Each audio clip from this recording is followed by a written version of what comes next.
Предлагаю приготовить на праздничный стол 3 рецепта из свинины, которые заменят магазинную колбасу. Готовлю домашнюю ветчину из свинины без оболочки в духовке. Очень ароматную и вкусную. Ветчину надо готовить обязательно из холодного мяса, поэтому сейчас его подготовим. Мясо я буду резать на кусочки, причем кусочки я не буду слишком сильно измельчать. Я буду их делать длинными и такими тонкими. Я не буду мясо разрезать на квадратики, у меня получатся вот такие полоски. Потом, когда я буду мясо размешивать, ветчина получится такая, как бы мраморная. Сюда к мясу добавляю и фарш сразу. Выложу мясо в 2 пакета и отправляю в морозилку, чтобы мясо подмерзло. Оно сверху должно подмерзнуть, а внутри должно оставаться еще мягким. Мясо я достала из морозилки. Лежало оно у меня в морозилке примерно час. Видите, сверху мясо немного подмерзло, но внутри оно еще остается мягким.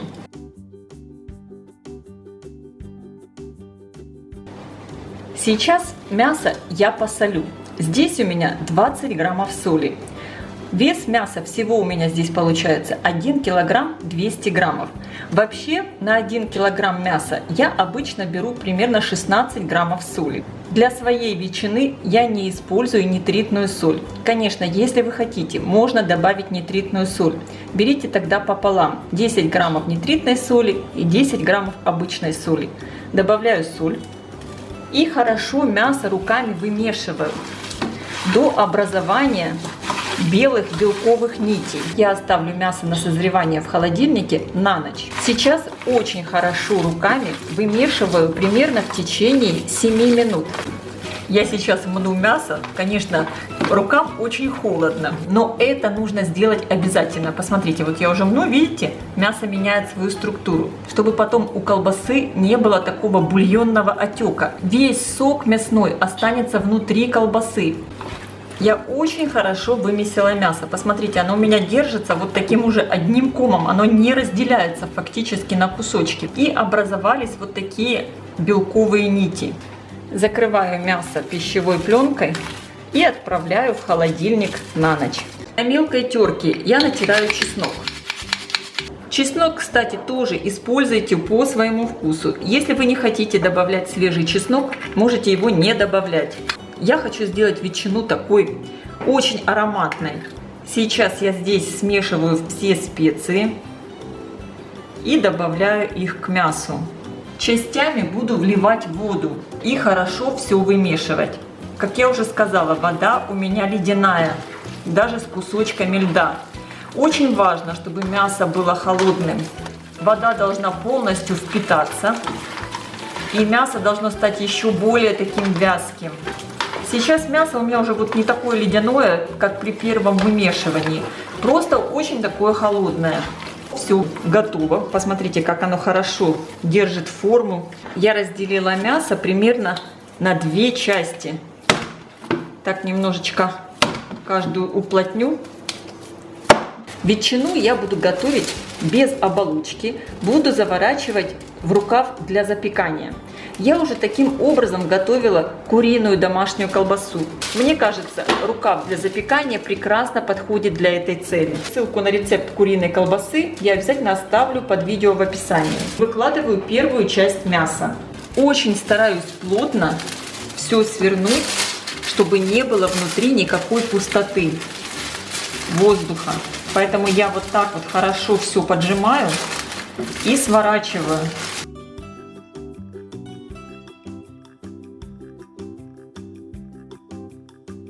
Завязываю шпагатом узел.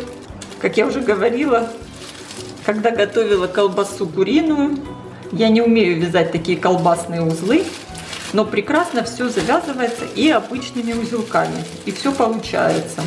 Ну, конечно, кто умеет, это здорово. И теперь закручиваю хорошо со второй стороны, уплотняю. Стараемся хорошенечко уплотнить, чтобы, как я уже сказала, нигде не было пустоты. Хорошо плотно подвязываю шпагатом. Для большей плотности еще 2 раза перевяжу батон шпагатом. Лишние части рукава я обрезаю. И также можно срезать лишние ниточки. И точно таким же образом я формирую и второй батон ветчины. У меня получилось вот такие 2 батона ветчины. И сейчас можно либо отправить ветчину обратно в холодильник, еще на созревание, на ночь, ну примерно часов на 10-12. Либо можно уже сразу готовить ветчину.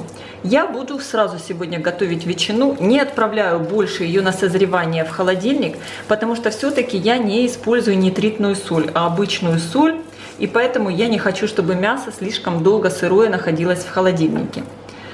Сейчас я оставляю батоны на столе, чтобы они прогрелись до комнатной температуры. На это уйдет примерно час или полтора. И только затем их буду отправлять в духовку. После того, как ветчина прогрелась, я отправляю ее на 2,5 часа в духовку при температуре 140 градусов. Включен верх и низ. И также режим конвекция. Если у вас в духовке нет режима конвекция, просто включайте верх и низ духовки. Также на нижний уровень я установлю еще один противень и туда налью горячую воду. И так у меня будет готовиться ветчина при довольно низкой температуре и с паром. В сам противень с ветчиной воду я не наливаю. Ветчину я достала из духовки. У меня образовалось немного бульонного отека. Но, конечно, это неизбежно, когда вы готовите ветчину или колбасу без оболочки и готовите без каких-либо приспособлений. Я сейчас для ветчины устрою такую холодную ванну. Здесь у меня холодная вода со льдом. И быстро ее буду охлаждать здесь. Когда ветчина остыла до комнатной температуры, снимаю вот эту пленку. Посмотрите, какая она получается на срезе. Очень аппетитно. Заверну батон в фольгу. Надо отправить в холодильник. Часов на 8-10 я отправляю на ночь. Ветчина получилась просто великолепная. Посмотрите. Конечно, очень вкусно. Пахнет потрясающе. Сегодня будем готовить реально мировую мясную закуску. Это запеченная свиная грудинка. Готовится очень просто, быстро. Это прекрасная альтернатива колбасе. Я буду использовать вот такую замечательную грудинку. Всего вес у меня 2 кусков этого мяса 2 килограмма. Я поставила закипятиться 500 мл воды. В ступке немного измельчу кориандр. Вода начинает закипать, я сразу же сюда добавляю соль, сахар, добавляю анис и добавляю кориандр. Перемешиваю. Именно в горячей воде специи раскроют все свои ароматы. Если у вас есть время, вы можете закипятить сразу 2 литра воды и сделать рассол на 2 литра воды. Но так получается дольше, надо ждать очень долго, пока рассол остынет, чтобы выложить в него мясо. Добавляю сразу тимьян и вливаю лимонный сок. Довожу все до кипения и дам провариться буквально 1-2 минуты. Сразу пошли такие замечательные ароматы. Конечно, свежий тимьян пахнет просто божественно, и анис. Рассол я снимаю с плиты и дам ему настояться где-то, хотя бы минут 5-7. В миску наливаю 1,5 литра холодной воды. Выливаю в воду настоявшийся концентрированный рассол. Перемешиваю. Температура вот этого рассола сейчас получилась комнатная. И я могу сразу же сюда опустить мясо. Рассол не должен быть горячим, а комнатной температуры. И оставляю вот так постоять примерно на 1 час. Сейчас я придавлю еще сверху тарелкой, чтобы мясо не поднималось, а было полностью погружено в рассол. Соединю в миске соевый соус, растительное масло, все специи. Добавляю черный перец.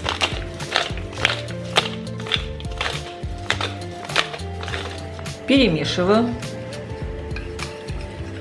Посмотрите, получается вот такой маринад. Чеснок и тимьян я буду добавлять позже. Грудинку достаю из рассола.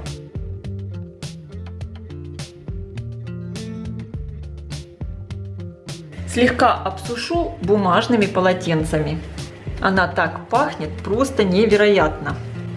И теперь хорошо натру мясо маринадом со всех сторон.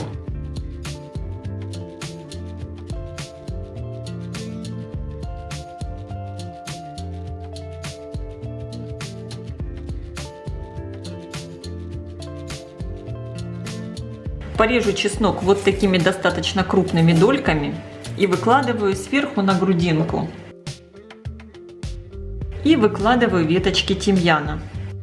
Закрываю всю эту красоту пищевой пленкой и оставлю промариноваться примерно на 1 час. Каждый кусок промаринованной грудинки перекладываю на пергаментную бумагу и хорошо упаковываю.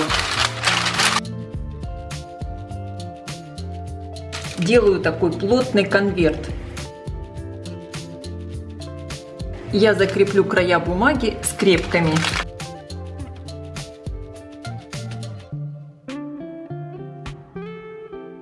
Конверты с мясом перекладываю на противень и отправляю выпекаться в хорошо разогретую до 180 градусов духовку примерно на 50-60 минут. Противень я ставлю на средний уровень, включен верх и низ духовки. Мясо я достала из духовки. Пахнет, конечно, все просто невероятно. Я сейчас одну грудинку открою и посмотрю, что получилось. И, конечно, хочется очень попробовать. Друзья, конечно, дождаться, когда грудинка полностью остынет, совсем не хочется. А хочется сейчас прямо кусочек попробовать и оценить. Боже мой, она такая мягкая. Посмотрите, как она режется. Просто как масло. Эта грудинка самая вкусная, когда холодная. Но я вас уверяю, сейчас вот мы с большим удовольствием съедим вот эти кусочки грудинки, даже когда они горячие. Оставляем остывать до комнатной температуры на столе, а затем отправляем в холодильник.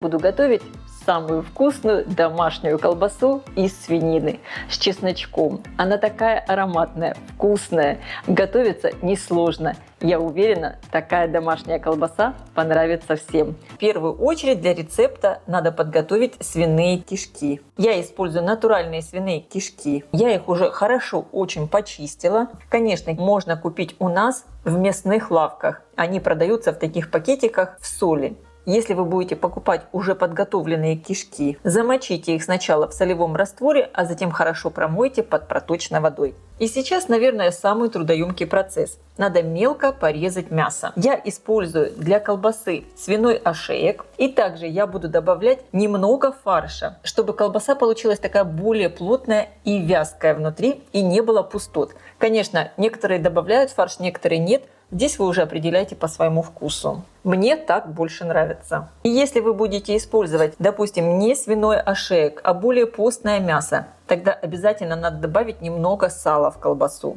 Мясо надо порезать мелко. Кусочки должны быть не более чем 1 сантиметр. Чем мне нравится ошеек, что здесь все-таки уже есть вот эти прожилки сала. И колбаса получится очень сочная.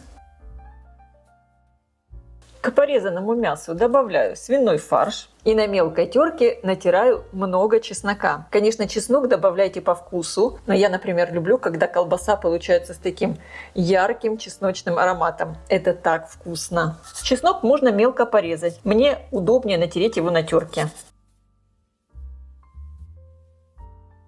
Для большей нежности в фарш я добавлю молоко. Не надо много. Здесь у меня 100 мл.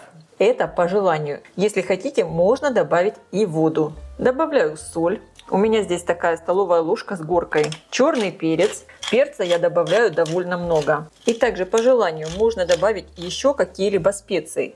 Я добавляю сушеный чеснок 1 чайную ложку. Также у меня здесь сушеный лук. Добавляю тоже 1 чайную ложку. И мне очень нравится использовать кориандр. Очень тщательно все вымешиваю. Чуть не забыла, для баланса вкуса обязательно добавьте 1 чайную ложку сахара. Сушеный чеснок и свежий отличаются по вкусу.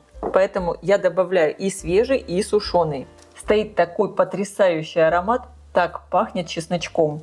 Здорово. Чем вы лучше вымешаете фарш, тем плотнее будет держаться колбаска. Вы видите, должны появиться вот такие так называемые белковые нити. Фарш можно еще немного даже отбить. Просто брать и швырять в миску. Но мне нравится просто его вот так вот массажировать. Посмотрите, фарш я хорошо вымешала. Сейчас можно поступить двумя способами. Либо оставить этот фарш постоять часа полтора, чтобы мясо промариновалось. Либо набить колбаски и потом оставить их полежать тоже часика полтора. И так мясо тоже промаринуется. Я оставлю промариноваться мясо в миске. Поставлю его в холодильник. И теперь подготавливаю мясорубку. Конечно, ножи не устанавливаем. И у меня есть вот такая специальная насадка, с помощью которой будем наполнять кишки. Натягиваем кишку на насадку. Я сначала ее не завязываю, чтобы вышел воздух. Выкладываю фарш в мясорубку и включаю. Когда вот появился уже фарш, воздух вышел, кишку я здесь завязываю. Можно завязать веревочкой, можно просто завязать узелок. Он не развяжется. И теперь аккуратно наполняем всю кишку фаршем. Самое главное, не надо слишком плотно, чтобы она потом не лопнула. Итак, наполнили кишку. И посмотрите, если где-то есть воздух, кишечку вот прокалываем, чтобы она потом не лопнула. Я прокалываю обычной зубочисткой, можно иголкой, кому как удобно. И завязываю. Одно колечко готово. И продолжаем наполнять. Повторяю все точно так же.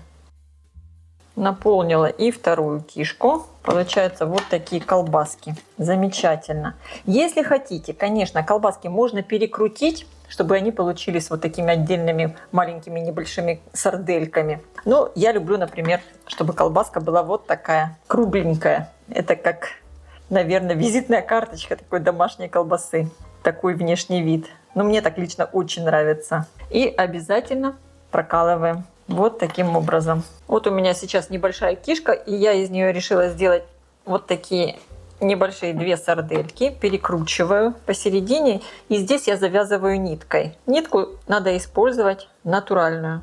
Вот такая у меня уже получилась колбаса. И сейчас ее надо немного приварить. И чтобы получились вот такие красивые колечки колбасы, я еще ее перевяжу, чтобы она не распалась. Подтягиваю колечко, чтобы было плотненько. И перевязываю. Не надо слишком сильно затягивать. Просто вот таким образом. И вот она теперь никуда не денется и не раскрутится. Я вот таким образом связала колбаски, чтобы они не раскрутились, когда я их буду варить. У меня уже кипит вода. Добавляю в воду 3 горошинки душистого перца, 2 лавровых листика и столовую ложку соли. И теперь в кипящую воду я отправляю колбаску. Самое главное, не забудьте, что колбасу надо хорошо проткнуть, чтобы она не лопнула. Огонь сразу же делаем тише. Нам не надо, чтобы вода кипела. Варить надо при температуре примерно градусов 80. Просто чтобы вода была горячей. Засекаем время и на минимальном огне, чтобы вода не кипела. Варим колбасу примерно 20 минут. Колбаса отварилась. Вы видите, идет пар. Вода очень горячая, но она не кипит. И сейчас я колбасу достаю из воды. Аккуратно, чтобы не повредить. Хорошо стряхиваю воду. И я сразу выкладываю колбасу на противень. Вообще, конечно, можно поступить по-разному. Можно колбасу либо обжарить на сковороде, либо допечь ее в духовке. Мне лично больше нравится вариант, когда колбасу запекаю в духовке. Но здесь вы уже выбирайте по своему вкусу, как вам больше нравится. И сейчас колбасу я отправляю запекаться в духовку при температуре 180 градусов примерно на 15-20 минут, чтобы появилась такая красивая, аппетитная румяная корочка. Если вы хотите колбасу заморозить, тогда лучше всего ее заморозить именно сейчас, когда она просто отваренная. А потом, когда надо, достаете из морозилки, даете ей оттаять при комнатной температуре и затем обжариваете на сковороде или отправляете в духовку. Колбасу я достала из духовки. Она получилась просто нереальная. Посмотрите, какая красавица. Кстати, Кстати, в конце выпечки я включила на 5 минут функцию гриля, чтобы колбаска красиво подрумянилась сверху. Конечно, хочется прямо сразу горячую попробовать, но я рекомендую дать ей немного остыть. Но, конечно, маленькие вот эти колбаски мы сейчас попробуем прямо горячие. Друзья, это самая вкусная колбаса. А если ее еще подать с домашним хлебом и с квашеной капустой, как же это вкусно! Это просто непередаваемо.